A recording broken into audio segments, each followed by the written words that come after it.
Hi friends, இன்றைக்கி கிளாத்தி மீன் தான் குழம்பு வைக்க போகிறேன். அதுக்கு கிளாத்தி மீனை நல்லா கழுவி எடுத்து வச்சுட்டேன். இதுக்கு முக்கியமாக இந்த பாலை அதுக்கு உள்ளே இருக்க பார்த்துடுங்க, மீனுக்கு உள்ள அதுதான் ரொம்ப முக்கியம். அதை கழுவி எடுத்து வச்சுருக்கிறேன். இப்போ தேங்காய், சின்ன வெங்காயம், பூண்டு, ஜீரகம் போட்டு நல்லா அரைச்சி எடுத்து வச்சிடணும். இப்போ மீன் கூட அந்த மசாலா, மிளகாய் பொடி, மல்லிப்பொடி, மஞ்சள் பொடி, ஒரு தக்காளி, ஒரு 2 மிளகாய், புளி தண்ணி, இதுக்கு தேவையான புளி தண்ணி, உப்பு, கொஞ்சம் கருவேப்பிலை போட்டு கை வச்சு கட்டி இல்லாமல் கலக்கி விட்டுக்கோங்க.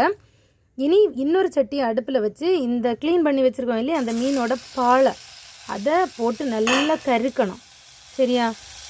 கறியாது இந்த கரண்டி வச்சு நல்லா கிண்டி இது பண்ணிங்கன்னா அதில் இருந்து நிறைய எண்ணெய் வரும், அதாவது நெய் உருவி எண்ணெயாக வரும்.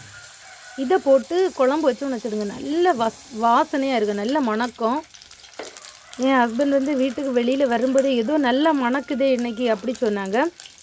அப்புறமாட்டு இந்த உருக்கக்கூடிய அந்த பாலையும் அதில் இருக்கட்டு, அது பிரச்சனை இல்லை. சரியா? உருகி வாரதை பார்த்திங்களா, இவ்வளவு எண்ணெய் நெய் வருது பாருங்க.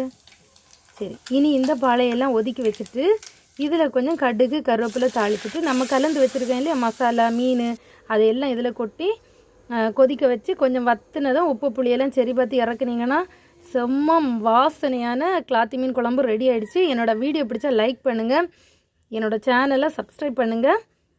பாய்.